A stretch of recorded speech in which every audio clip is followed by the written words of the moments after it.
From unknown sender to Layla Hassan, December 27, 2019, 5:51 p.m. Subject regarding you. You have a gift and a curse. The gift of old blood, the curse of not understanding it. We can help if you help us. What you did is not your fault, but you must take responsibility for it. Otherwise, nothing gets done. One of us will contact you. If you miss us, you miss your chance. And before that, who the fuck is this? Before that, L. Would your favorite baseball team happen to be the Atlantis Eagles?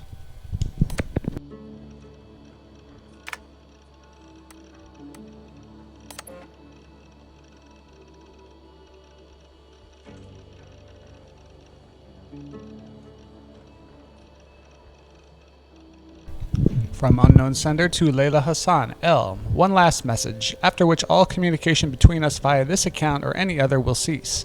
We have our own ways of talking, methods that cannot be sniffed or traced. Your previous team made this mistake. They knew the risks, but they were sloppy, left traces of their activity on everything, digital fingerprints everywhere. That will not happen with us. My colleagues tell me the initial meeting went well. They are impressed, if a little wary of the influence your new toy has on you, but they know better than most what it means to live with such a burden. I am curious to know more about this heir of memories epithet. It is not a phrase we have heard in all our decades of research. In a few weeks' time, we will contact you once more. If you are interested in proceeding, follow our instructions to the letter. If you are not interested, or if you break any of our protocols, this will be the last time you hear from us. Take this to heart. The world is sick and getting sicker. The Earth's magnetic field is growing stronger. Satellites are falling from the sky. Earthquakes are getting more frequent. Famines are becoming more and more frequent. And now we have credible reports of a new and deadly virus sweeping through Asia. It can feel like we're living through a Yeatsian nightmare. Mere anarchy is loosed upon the world. In many ways, we are. But there is hope. There is a cure. Us. In the past few months, we have come across something that may help us solve our most pressing problems. A message, a very promising message that may help us reverse the dire course we are on. If you want to be part of the solution, join us. If not, we wish you the best of luck. Layla said, I'm ready. And the response to that was good.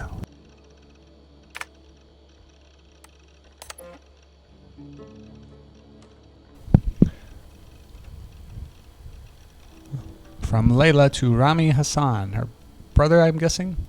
Rami, forgive the short email. I wanted to call, but I'm not using phones right now, and my time is limited. I'm still recovering from my trip. Things got out of hand, and nothing went as expected. People got hurt. I told you it was for research, and it was, but not for Abstergo, I think. The truth is I haven't worked for them for a few years. It's a long story, and I won't bother you with the details, but it wasn't for me. Leave it at that. The group I'm with now, I can't explain, not over email, but they've shown me things, given me opportunities, and opened my eyes to a broader view, but not without cost. In fact, I fucked up last year. Bad. More than once, and I need to make it right. I know all this sounds cryptic. It is, but I'm not in danger, not in the way you might think. If I'm being vague, it's because I need to be. I don't want any data sniffers picking up on keywords that might raise alarms. Do I sound paranoid? A little? Here's the point. Don't worry about me. I'm with a couple of people who I trust now. They've been at this a lot longer than I have, and they're going to see me through this. I promise. At this time next year, things will be better. The skies will be clear, the earthquakes will stop, and we'll celebrate Ramadan together.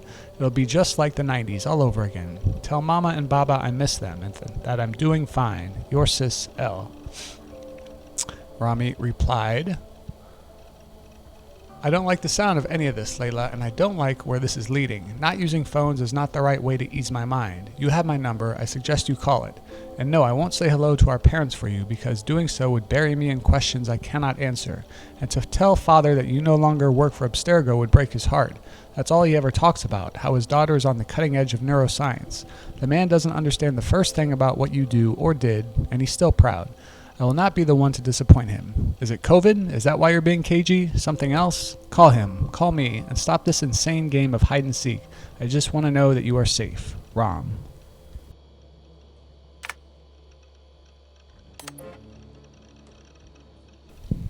From Layla to Rami. I don't have COVID, no, and I'm well isolated. It's just 3 of us traveling together, staying out of sight. L.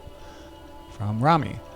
Thanks for clearing that up in such profound detail. I'm sure I'll sleep soundly now. Ram.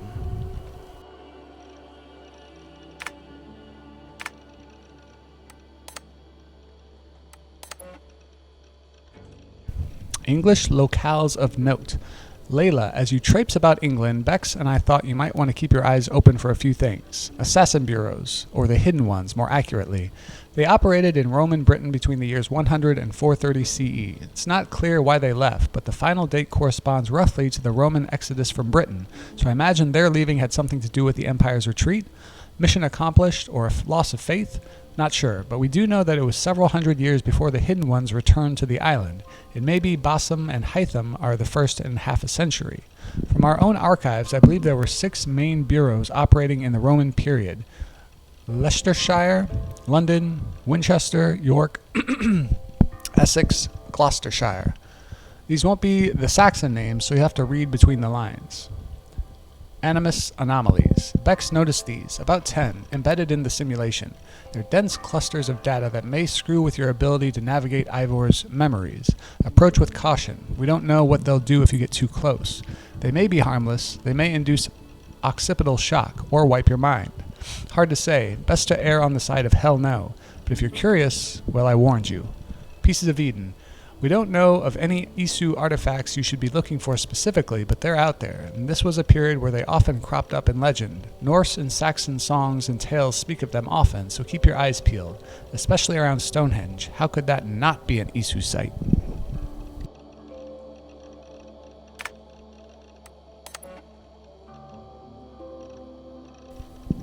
Animus Session Report. November 3rd, 2014. Operator Rebecca Crane. Subject Sean Hastings. Reporter William Miles. Preface. The transformation of the Order of the Ancients into the Templars as we know them today has always been a subject of considerable debate among our ranks. We have operated with the assumption that the Templars themselves hold some or complete knowledge of this evolution, but at present no concrete historical evidence has ever made it into our hands. What little data we do have is mostly a matter of public record, with some exceptions. It is commonly understood that the origin of the Knights Templar dates back to 1119 CE, and this indeed was the appearance of the public face of the Templars. However, our records attest the existence of Templar agents at least 2 centuries before this date. In one badly damaged document, an assassin contract from Normandy in the mid-11th century, the author makes free use of the term Templar. An earlier letter, this time from a hidden one in the region of modern-day Dorset, circa 978 CE, makes mention of a Templar spy within the ranks of the Brotherhood. From this we can safely assume that the Templar Order, as an entity distinct from the Order of the Ancients, existed at some point in the mid-10th century. With an aim to expand our understanding of this dark age, one of our agents recently volunteered to delve into his genetic memories to search for further clues to this age-old mystery. Unfortunately, what he discovered was of little use for our purposes. Sean Hastings began the first of his 7 sessions on October 5th, 2014. Over the course of the next 3 weeks, he followed various matrilineal and patrilineal lines into the past, focusing on the 9th, 10th, and 11th centuries, in search of assassins and/or Templars in his bloodline. He found none. Of minor interest, however, was the following personage, here noted for the peculiarity of his biography. Aleker Thorvaldsen, an early 9th century Jute who sailed north from modern-day Denmark with a wooden plank bearing a carving of a map that purported to mark the location of Thor's hammer. Aleker made it as far as Stavanger before running afoul of a powerful clan there. Aleker was defeated in battle and enthralled as a slave. He escaped his captivity some 10 years later and returned to Jutland to marry and settle down. The location of Aleker's map is unknown, and the existence of Thor's hammer, a precursor relic no doubt, remains unconfirmed. Aleker's ancestors would later sail to England following the Normans' conquest of the island, settling as what is now called Loughborough in modern-day Leicestershire. The irony that a man named Hastings would contain no useful genetic memory data regarding the Norman invasion of England in 1066 was not lost on our dear subject. Still, he retained his usual chipper wit and asked if he might relive the genetic memories of his grandfather to, quote, give a Nazi a proper bollocking.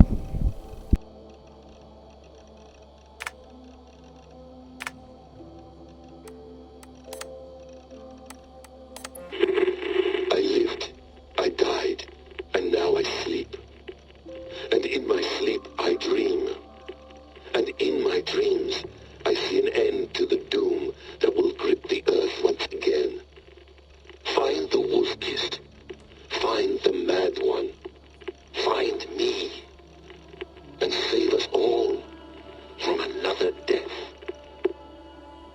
A strange message broadcast from an unknown source north of the Arctic Circle. The message was broadcast for 9 days, then ceased. Spectrum analysis of the message revealed coordinates to a Norse gravesite in New England, USA.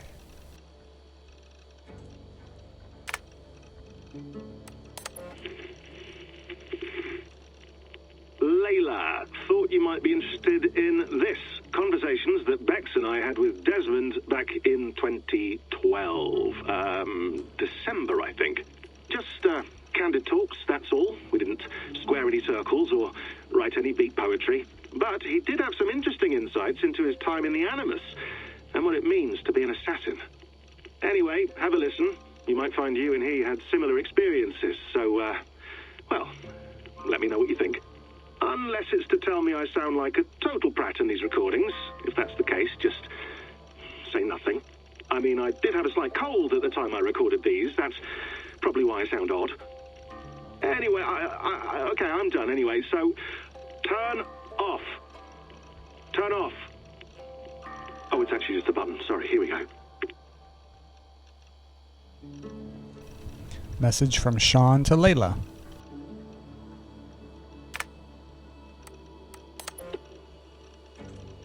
No, come on, Sean. Turn that thing off. Oh, hold on. I like what you said there. I want to get this for posterity. Say it again, nice and loud. Seriously? Sure, come on. If nothing else, it'll give me leverage with your old man. Ah, that's your angle. Nice.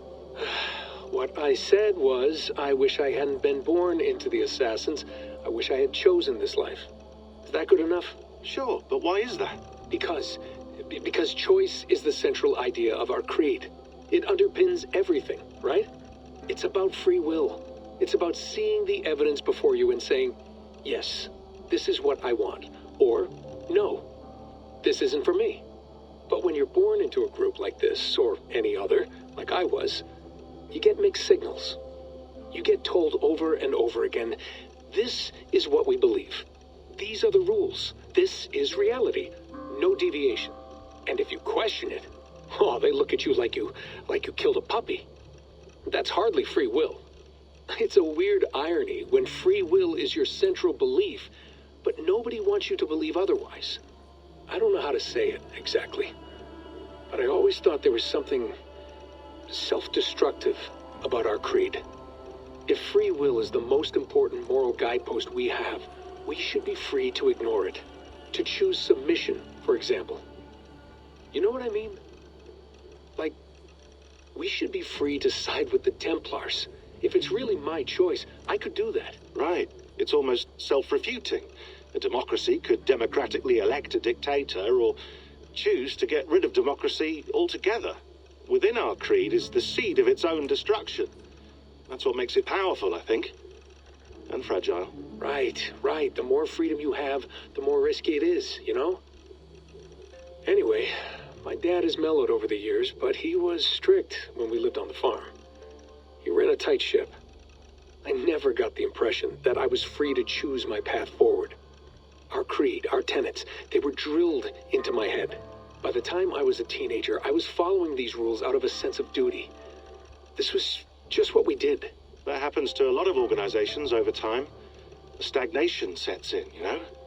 A fundamentalism. Yeah. Following the rules becomes more important than achieving whatever goal you set out for yourself. And people start to lose sight of the reason the rules exist. That's called deontology, or a form of it. Following a rule for its own sake and not for the consequences it has. Yeah, but that feels backwards, doesn't it? Well, I think so. Following a rule is the easy part. Praying, taking a sip of wine, munching on a wafer.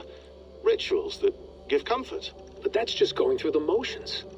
It makes people feel like they're doing something. When the hard work is, well, actually getting off your ass and doing something productive. I think people just want boundaries. Tight boundaries. They want to see the four walls that pen them in. I don't disagree.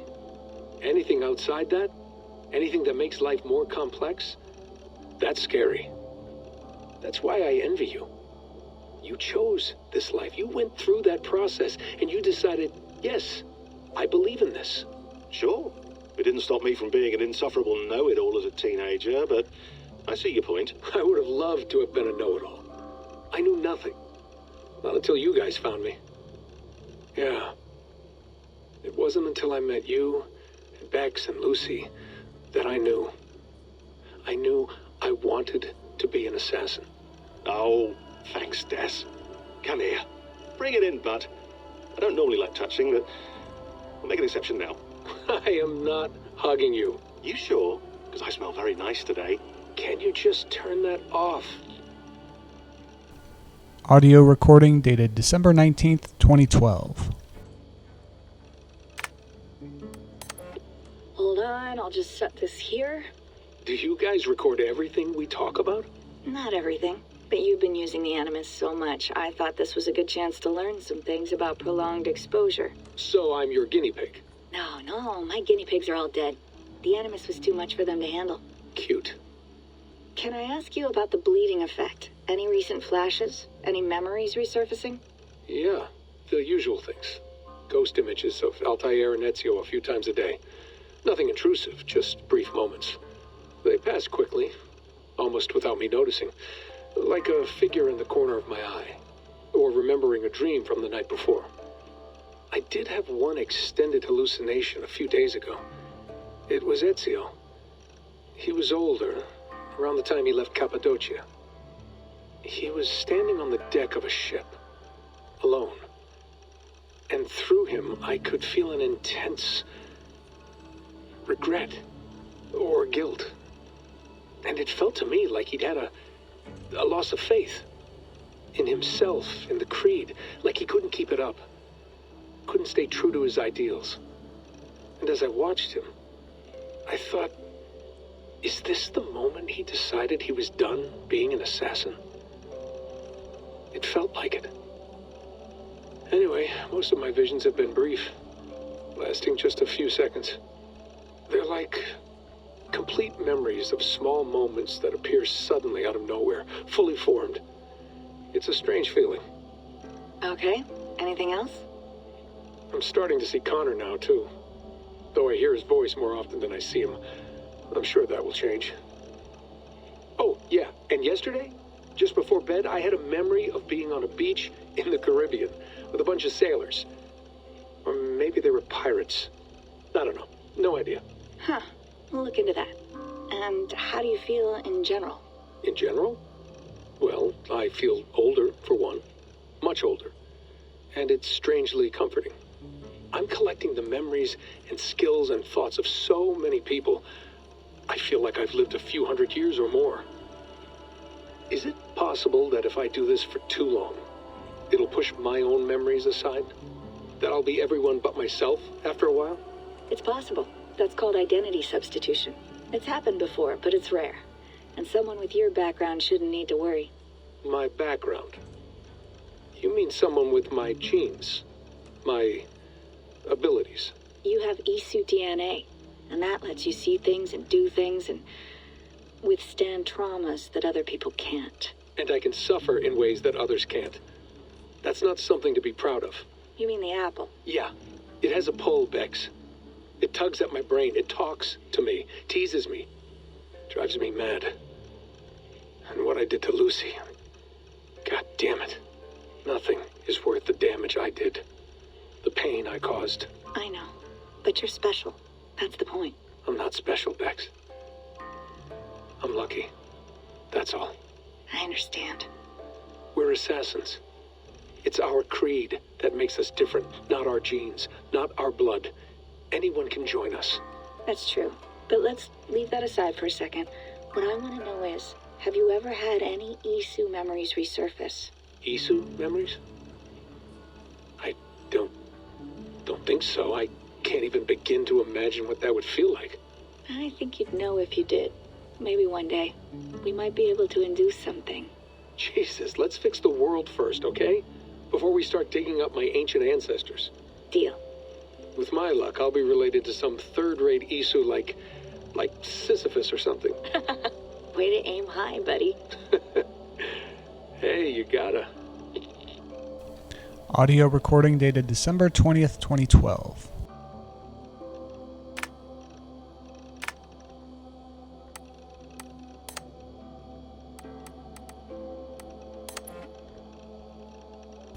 Isu Messengers 1. Rebecca, before we meet at the site, I want you to see these. Last week I reviewed the logs from my time with Bayek and came across some old notes. In the years I explored Cleopatra's Egypt, I stumbled across 6 Isu temples, most of which were buried beneath pharaonic tomb sites. Each temple contained an Isu message clearly meant for one with the ability to read genetic memories. I was the lucky one. I don't believe they were intended for Bayek himself, as he seemed wholly unaware of the messages as they played. They may have been encoded in a way that only someone with an animus could see them. It's been a few years since I last heard these messages, so my memory is foggy, but the notes I scribbled down have a clarity that I trust. Might be something to all this. I don't know. Often I grasp outside of my area of expertise. I am enthusiastic, but often wrong. Let me know if something else strikes you. Layla. Message 1. Excerpt.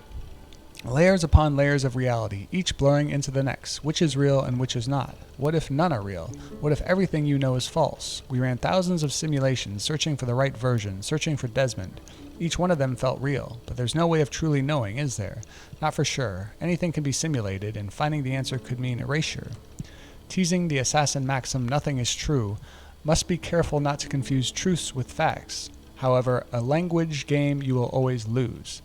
Though we may stumble in our attempts to interpret it, the world, the universe, reality, what have you, it is always out there. I believe that, simulated or no. We could imagine a dozen nested simulations, and each one, on the level of itself, would constitute a full reality. Wolfram, via Conway, suggests the universe is a giant cellular automata.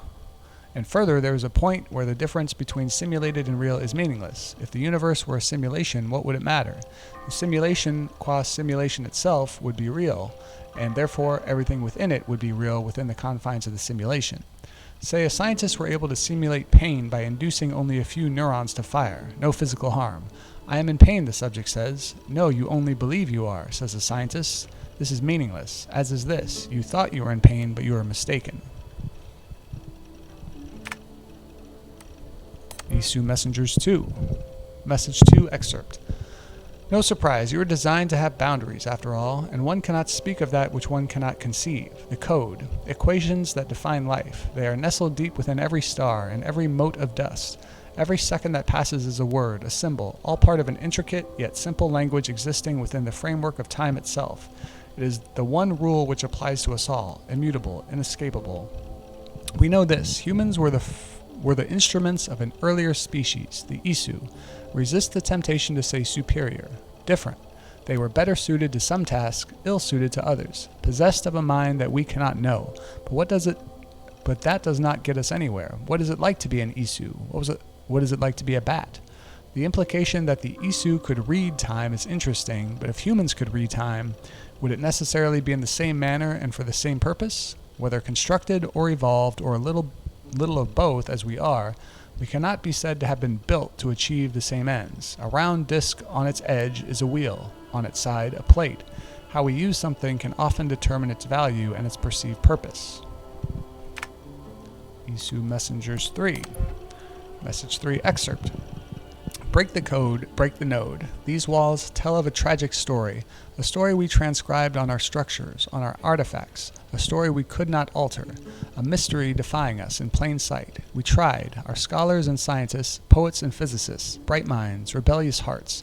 They all tried so hard to bring about change, we all failed. None could change what we discovered. The stories written into the walls of these rooms. The reader has no power. He is but an observer, but the author invents the future. The author owns the future.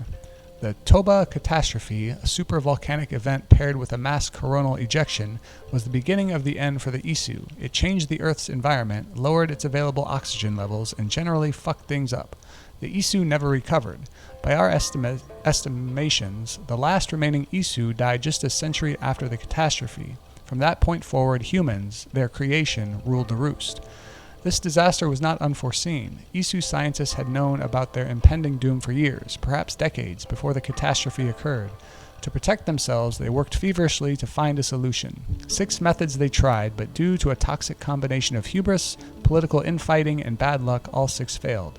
The final method proved the most promising and was nearly complete when tragedy struck. It was this method that Desmond Miles revived when he saved the world from a second solar flare in December 2012. This voice laments the compound failure of their species to save themselves, but the truth is broader than that. They, with Desmond, saved us. Success deferred. Then this message, break the code, break the node, insistent and very puzzling. Isu Messengers 4. Message 4 excerpt. Linear continuity is a simulation that allows for variations. Within the linear continuity, there are nodes, choke points, moments where algorithms converge the flows of superposed possibilities to a single moment where only one absolute truth is possible. Paths are fluid, continuous. Nodes are static, changeless. And the wave function collapses the paths into nodes which branch out, again and again and again. Can you feel the wave collapsing, trying to course-correct Desmond's act of defiance? The incoming node needs the world to end. The algorithms have been carving the flow of possibilities toward that end for over 100 years now. Collapse the wave. Well, outside my area of expertise. Must contact someone who knows this shit better. But what it seems to be saying, the structure of space-time, the universe is built in such a way that certain events or clusters of events are compelled to occur. A bottleneck through which space-time flows, and one nearly impossible to avoid. There is something about this catastrophe, the one Desmond averted in 2012, that compels it to return, indifferent to our fear or pain. It is a tidal wave, rippling across the sea of space. It crashed once against the dike, and that stopped it for a time, but the sea rears back for another strike, and another, and another. That gives some clarity to what is happening now, all around us, but it remains unclear how to change it, especially from within an animus, a simulation within a simulation. Isu Messengers 5. Message 5. Reality is a mathematical model which gets solved over and over again by the observer. Your thoughts are computations, and they render this world for you to call your own. Not all processors are alike. Different brains produce different realities. The variations go from the subtle to the drastic. Your mind defines how much you can taste, how much you can feel, how much you can understand. Perception defines perspective. We designed you and made sure to engineer your senses so you could perceive just what we needed you to, neither more nor less. There are parts of time we preferred you to remain blind to. It was a necessity. If we could suddenly see time, that would not guarantee the same perception that Isu possessed. Let us speak of time as an entity, if we may. Let us say that time is a perceivable fact in the same way that light is a perceivable fact. The ability to see this fact in no way guarantees a sympathetic view. There are creatures stumbling around this earth that read light differently than we do and for different purposes. Humans see in a well-known spectrum. Roy G. Biv. This sense of color is confined to the 3 cones we possess, yet nocturnal creatures see with a different scope for a different purpose. Night stalking, hunting, lurking, they evolved in concert with their needs and are now constrained by them, as are we. Light is only a fact seen askance and used differently by different species. To suggest that we might read time is to imply we have a specific use for time. Isu Messengers 6. Message 6. The next chapter is unstoppable, and yet the greatest revolutions sometimes originate from the confines of impossibility, do they not? Reality is a simulation. Break the code, and in so doing, escape the inescapable. The animus was humankind's first unconscious attempt to explain what it could not see, understanding genetic memories and eye into history. Your animus is different, as is the mind that imagined it. It could escape the code. It could make that leap and make possible a decision that defies the order of things that are. It is ridiculous to imagine that I could change the nature of reality out there from within the confines of an animus, a simulation within this so-called simulation. But I believe I understand what this voice is telling me. My animus is endowed with the ability to suggest alterations to days long past. From any moment in time, I can extrapolate what might have been. Calculations of time. I am not confined to what was, but what could have been. Yes, history is real. Facts do matter, but from any moment in time I choose within the animus, I can interrogate the memory. I can ask the world, what if? What if Bayek and Aya had stayed together? What if Kimu had not been murdered? I can suggest these hypotheticals and watch how they unfold. Why would I want to? For knowledge, for a better understanding of what tragedies were avoided? It remains to be seen. I am, in a sense, a reader of the calculations, as the Isu were in days past. Perhaps one day I will be able to harness this talent to see into the future, to predict, to correct, to avoid. That would be worth something.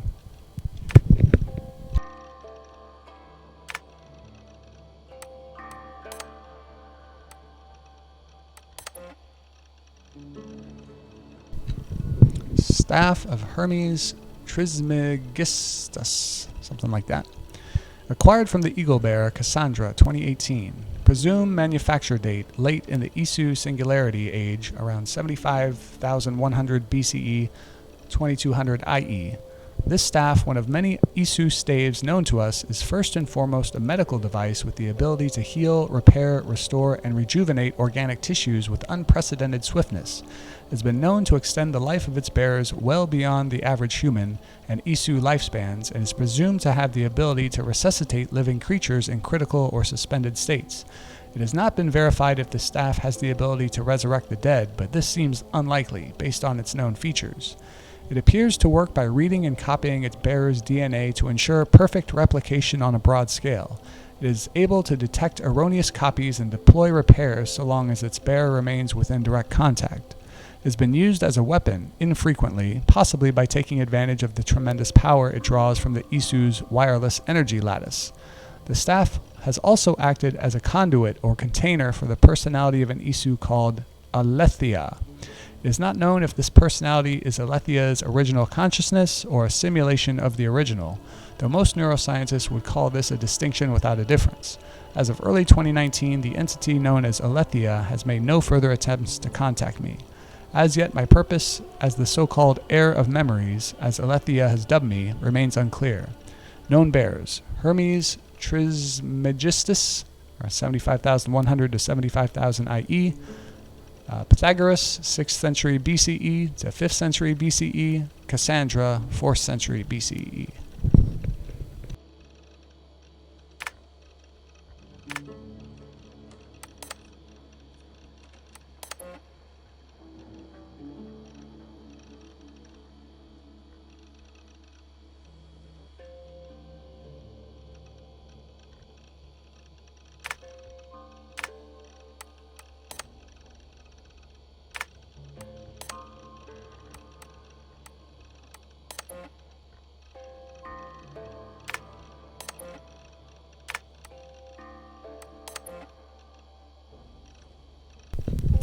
M. Master and Madame Bibou, or Bibot. My name is Layla Hassan. I was a friend and colleague of Victoria's, both at Abstergo and our subsequent freelance careers. And all the time I knew and worked with your daughter, I was always struck by her limitless intelligence, her humor, and her ability to focus, even in times of great stress.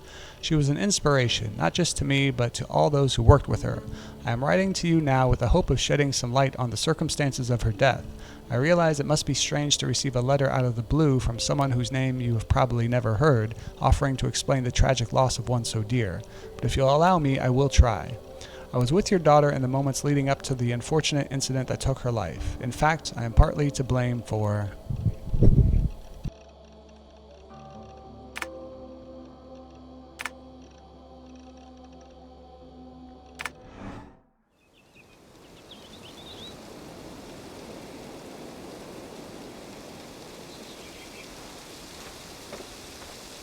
You're a long way from home, Eivor.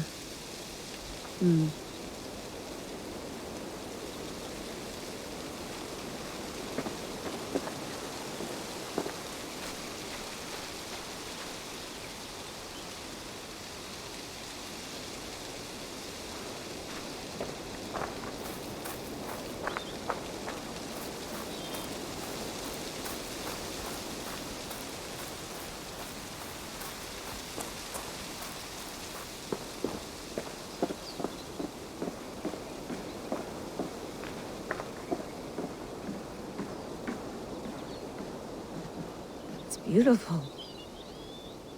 But it's not normal.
Oof. I'd rather walk into town than use this.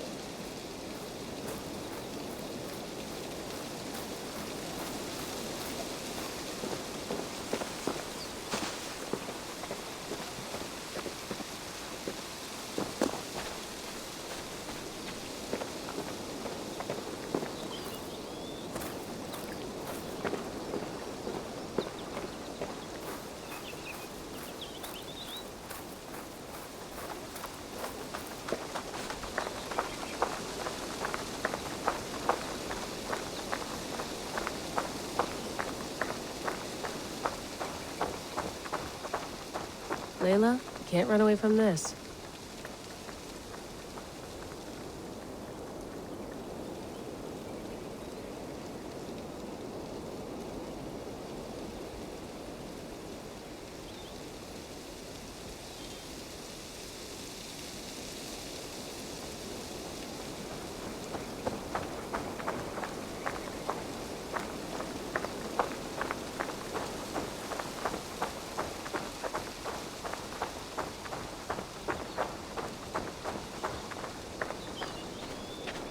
Someone's got mail.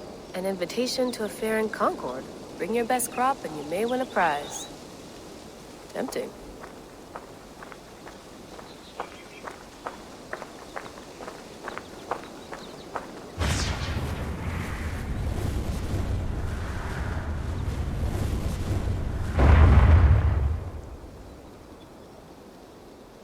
Another satellite.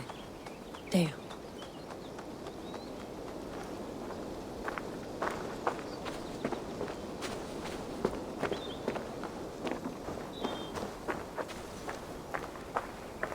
Probably bought this in a coffee shop somewhere in Concord.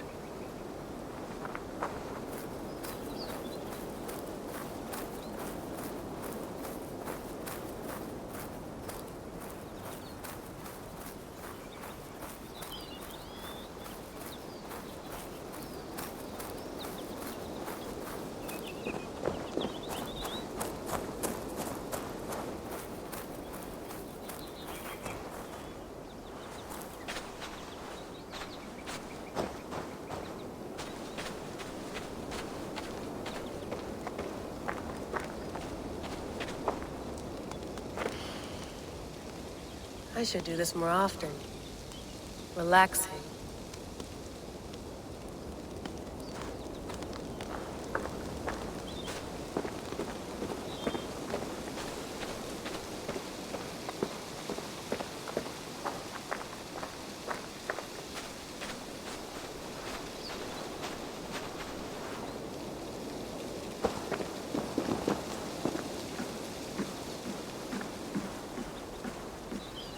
Would love to play around, but I have bigger things on my mind.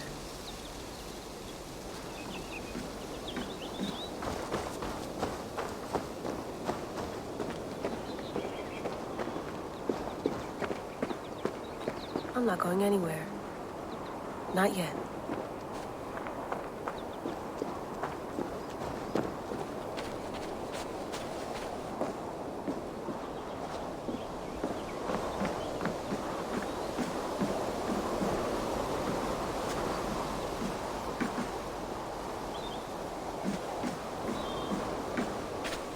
Did you get my tea? Some quality stuff here.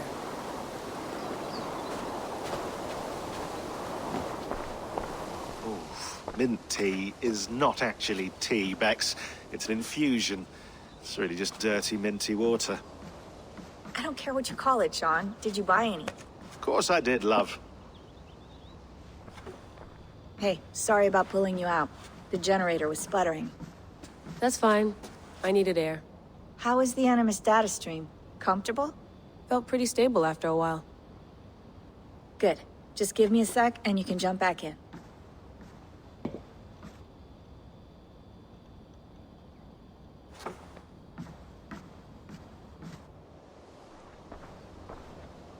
Another satellite came down.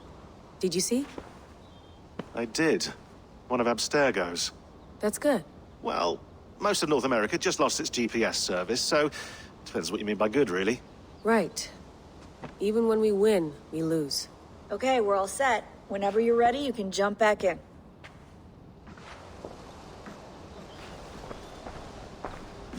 I went through hell to bring you here. It had better be worth it. That's quite nice. Soothing. Let's have a look.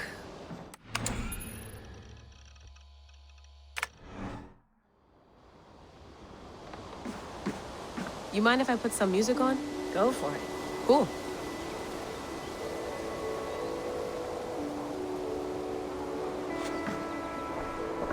Hello, Layla. Sean, what do you make of the grave out there? Well, it overturns a few hundred years of scholarship about the first Europeans to set foot in North America. Apart from that, it's just a bunch of muddy bones, isn't it? Can we talk about this thing on my neck for a second? Ah, the mood stabilizer. Yes. It's not harmful, is it? I mean, I feel good, but I want to make sure there's no side effects. There shouldn't be. It's only blocking outside signals, a passive effect. So the staff doesn't, you know, mess with you. Sean, what happened last year, I had no control over that. I tried to resist. I understand. And your old team, maybe they don't. But we've seen that sort of thing before. Still, if you want to work with us and get to the bottom of why the world is about to end for the second time in 8 years, then you wear that thing until we say otherwise. William's orders. I know.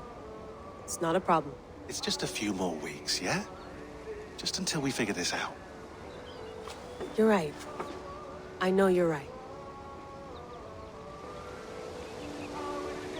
Sean has been busy. Strange message. An audio fragment sent from an unknown location to our encrypted servers. Nothing was stolen, nothing corrupted, just a quick deposit and gone. We got lucky this time. So what is it? A cryptic sound file, voice unknown, with a signal beneath it. The signal was a code. Led us to a precise spot here in New England. We dug, and good lord, we struck gold. Well, silver, dominant currency in the Dark Ages. Point is, it was a gravesite. A Norse warrior dating to the late 9th century, early 10th century AD. A few centuries before the earliest known settlements. This is big news if we have it right. Questions remain. How did these bones get here, and why?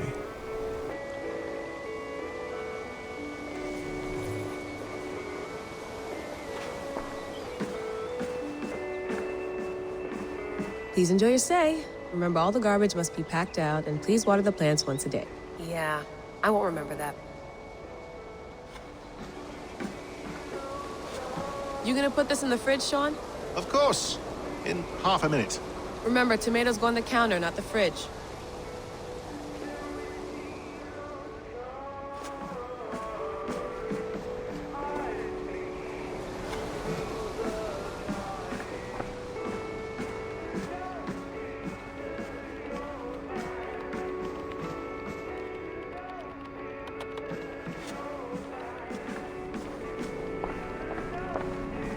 Be nice to sleep in a real bed when this is over.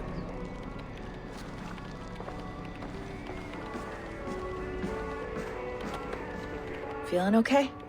Better. But I'm worried that it could happen again. The two data streams. I can't promise it won't. I barely understand it myself. It felt like two minds, fighting over one brain. It hurt like a shotgun to the head. Right. There's something about this Viking's DNA sample that feels dense, noisy. Could it be the staff? Interfering somehow? How do you mean? My headaches, my temper. They started the day I got that thing. I hope you're not making excuses for, your friend. Jesus, no. I'm not. Sorry. Just take it easy. And if you feel yourself slipping again, let us know. I'm trying. I really am.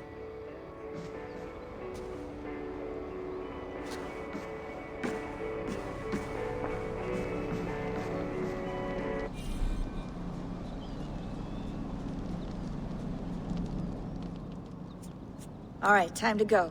Norway to England takes about a week by long ship, so I'll scrub ahead.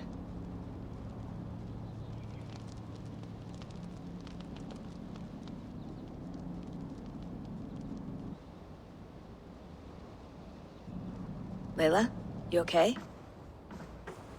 Sorry. Can you play the message again? We have the transcript. If you're looking for something, I can No, go and... I want to hear it. Okay. I don't mean to be cryptic. It's just... that message led us here. To this place.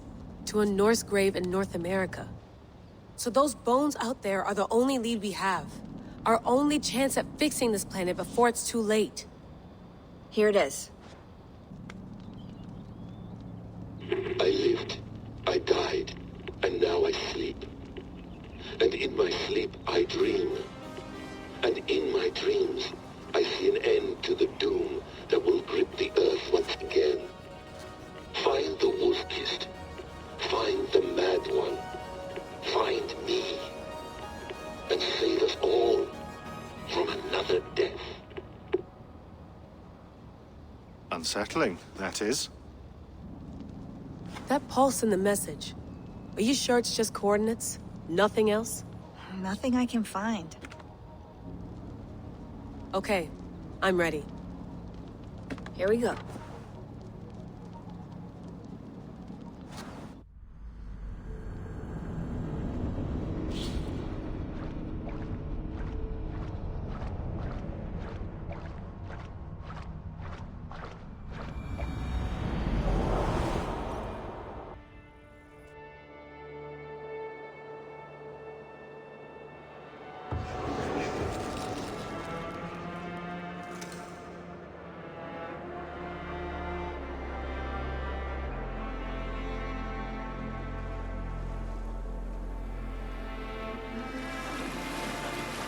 There she is.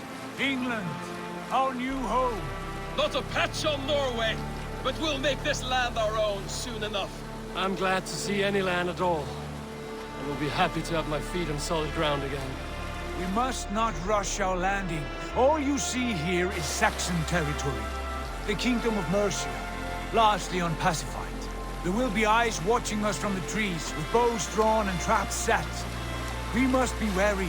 Randvi, dig in your oars! All standing! Have you spotted something? Not yet. But let us go ahead to clear the path of any dangers.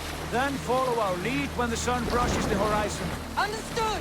May Thor bless you all on your way. We will see you soon. Sail on! Yes, I'm ready for whatever these green-thumbed fairy folk have to throw at us. Sigurd, do the sons of Ragnar know that we're coming? They do not, for they will not scoff at our visit. Of the 4 kingdoms in England, the sons of Ragnar have settled only one. The rest is ripe for the taking. Do we mean to join their army? No, no. We will speak with them, get the lay of the land, and carve this country into as many pieces as we see fit. Look ahead there! Is that what passes for a town? Plain brick in a single rune to their timid god?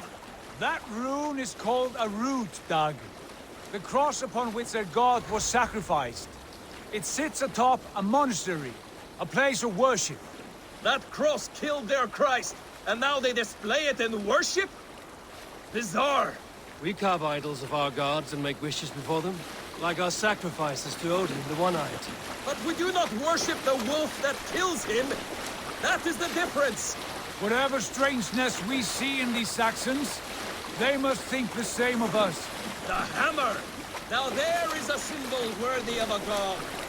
A bolt of lightning would take that cross clean off.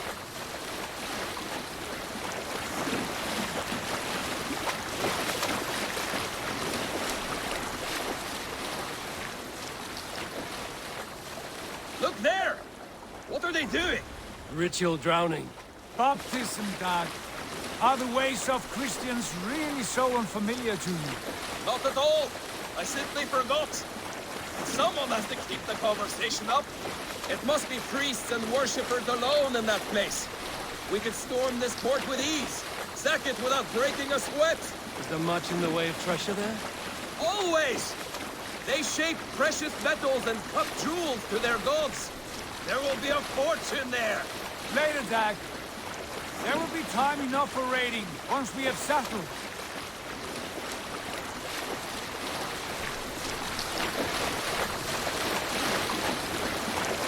Come to, stop the boat. Pull them over there. Way forward is blocked by a chain spanning the river. We must remove it before pressing on. A chain? Can we cut through it? It's too thick for access. But there must be a way to release it somewhere in that camp. I will go. And I will be right behind you. No, Dad. You stay here. Should trouble come our way, I want you defending the ship. A good idea. Send out the arrow and keep your sharpest axe at hand, huh? Something like that.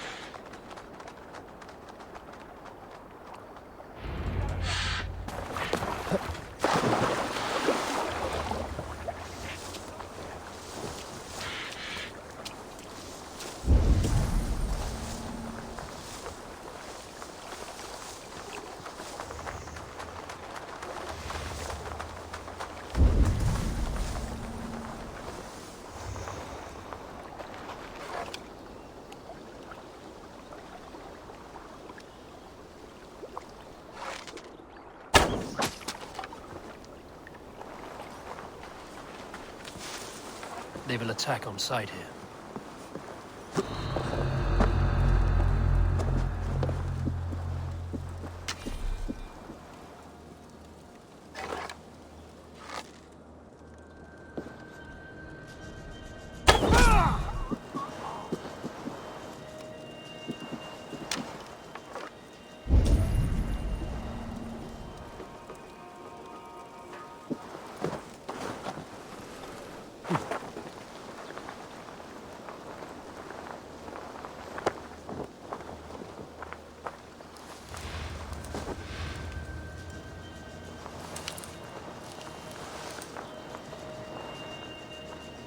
Lord preserve me. What's that about? Crawled into the brush, have you?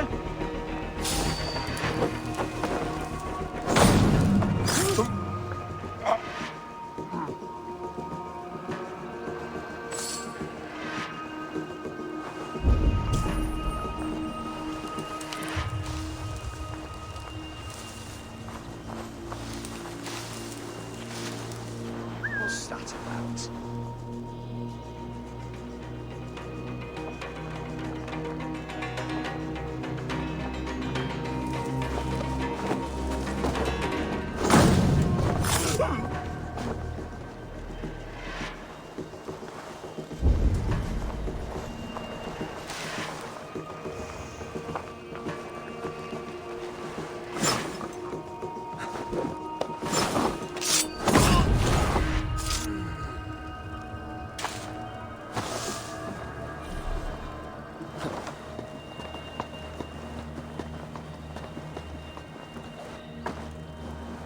This chain is huge, and poorly anchored, it appears. I might be able to shoot it.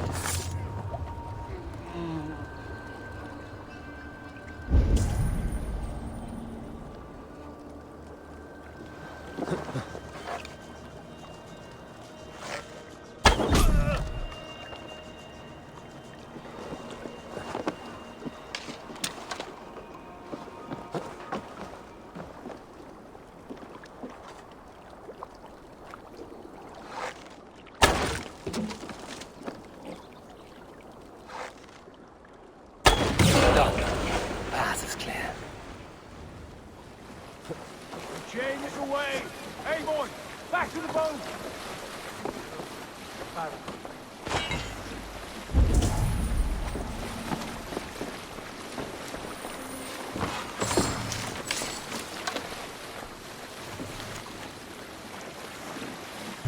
River Chain Blockade. After conducting several trials, we have found that these naval chains will hold against even the most durable Danish longships, so as long as the mechanism remains intact. Several more blockades will be constructed in the coming months and are to be installed on the rivers leading inland.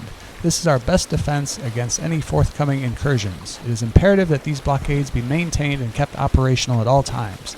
Any failure of function is to be reported immediately.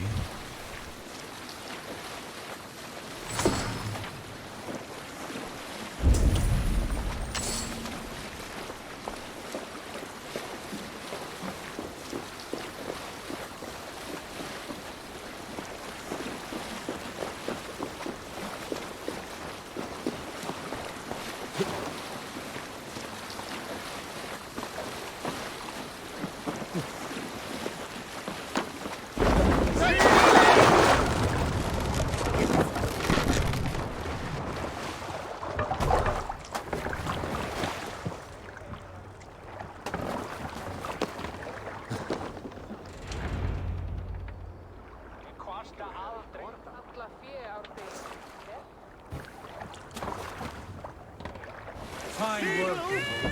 I say we go back, Sigurd. Give those dogs a good knock around and take whatever treasures they have. Easy pickings. Not today, Dan. We press on until we reach our goal. We cannot afford another surprise. Now be on your guard. It should not be far. Good.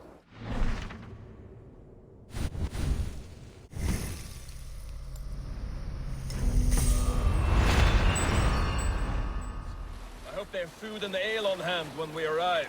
We should have sent word ahead of us, Sigurd, to get something on the spit. If Halfdan, Ubba and Ivar Ragnarsson are lacking food in England, then all of us will starve. Have no worry. Ah, I can see it now. A suckling pig, tender and juicy. And ale as gold as the treasures that we failed to steal back there. A man of simple pleasures, aren't you, Dag? And he for it. For my part, I look forward to standing in the footsteps of the giants that built this land. What giants? The great Romans and their empire. Giants of a forgotten age. They held dominion here long ago, and their ruins dot the landscape.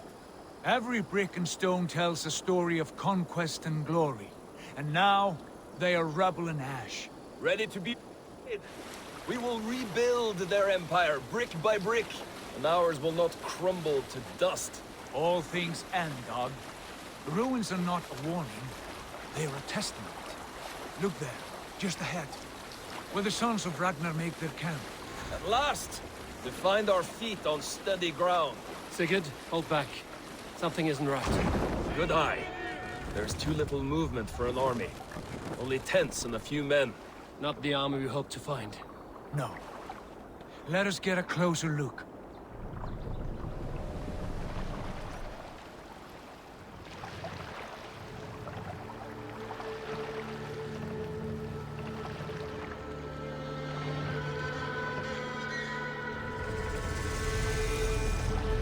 Those are not Norsemen. They're too ragged and soiled. We should proceed on foot, lest they spot the boats. Dag and I will go together. We all go. If they are friends, I wish to meet them as a Jarl. And if they are foes, then we fight them all, together.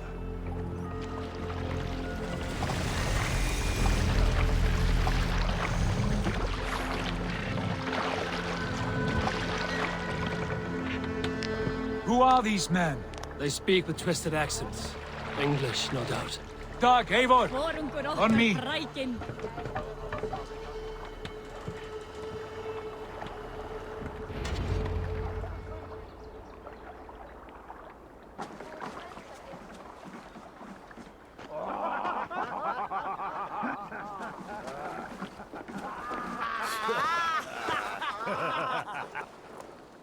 Oi, what's this? A mess of filthy Danes befouling our riverways? You there? Give us your name. I am Sigurd Jarl of Fornberg. And you are... Men who do not take kindly to Dane invaders creeping into our camp. You'd best move along, pagan. Spare yourselves a slaughter. You threaten Norsemen with a play of swords and expect us to cower? I have been 8 days at sea without a drop of blood to wet my axe. So spare the chatter, Buckerout, and draw your weapon. Oh! Let's finish them! Kill these heathen bastards! You have what you wish for. Be wary of troops. So blunt.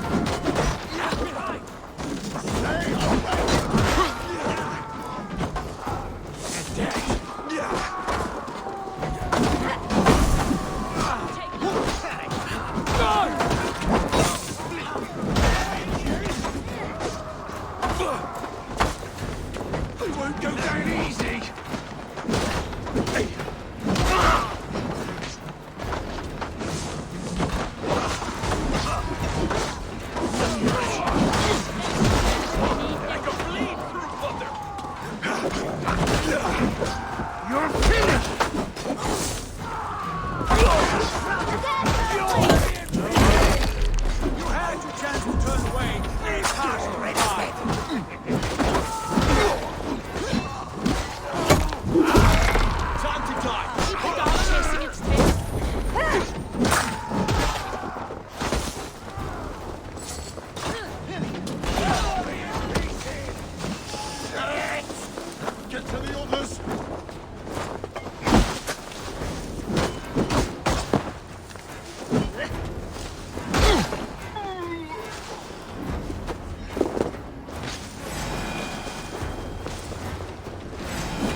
Have a look around, all of you. I want no more surprises. Right. I'll check the longhouse.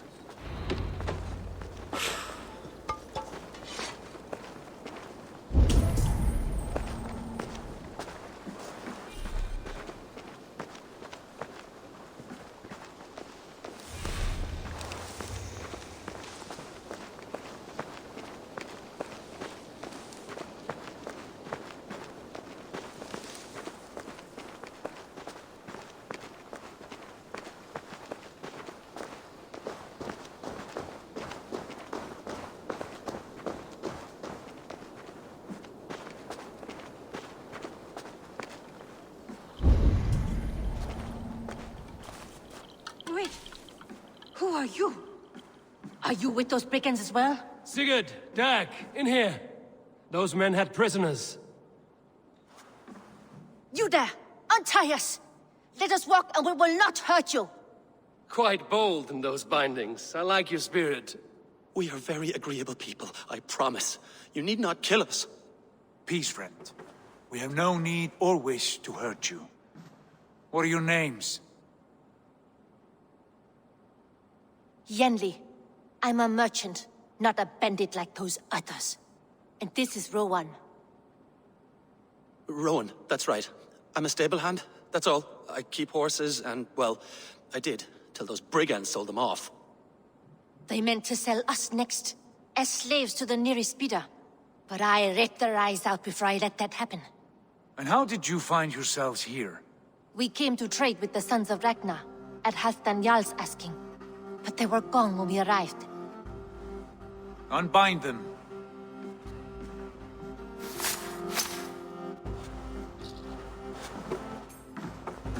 You know the Sons of Ragnar? Aye. Sold many a mare and stallion to the brothers. Good men. Always paid me fair. From the look of this camp, they've been gone for some time. Where will you go now? What will you do? Rebuild my stocks, start anew.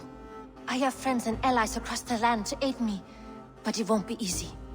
Every town and village needs a stable to keep horses fit and trim. I'll find my footing again. Somewhere.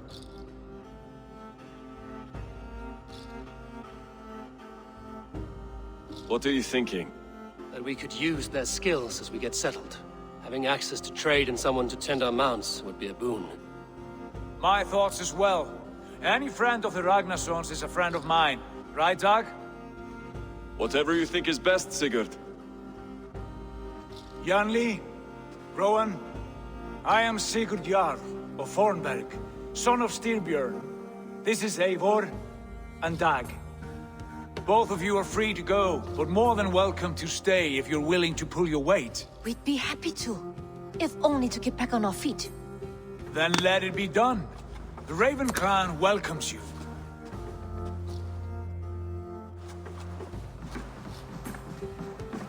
From strangers into friends, into family. The others have arrived. Come. I have a good feeling about this place. Honored family, friends, welcome to your new home.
Fine work. A longhouse to rival any I've seen. Now come. Randvi has found something I would like you to see. Eivor, Sigurd, I give you England and its 4 kingdoms. Mercia, East Anglia, Northumbria, and Wessex. From the few plans and maps I discovered here, I believe the Sons of Ragnar have pushed further into Mercia, here. My scouts will soon tell me if I am correct. And where are we? Here, in this unnamed copse of trees. Unnamed? We cannot let that stand. What will we call this place? I might have an idea. Ravensthorpe, the village of ravens.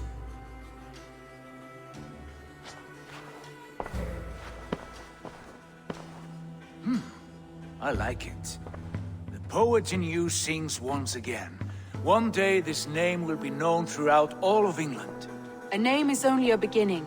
If we want renown, we must build. Expand. Agreed. We should begin with a forge. Can you help Gunnar get working again? We'll need cargo, supplies. For that our neighbors will provide, whether they wish to or not. Scarcely arrived, and now we must raid. We cannot master this land merely by asking. I'll go and speak with Gunnar now. Good work, my dear. And what else have you found? Short notes, mostly. Some plans, old letters, a few runestone messages. It took some time to decipher the mess and piece it all back together.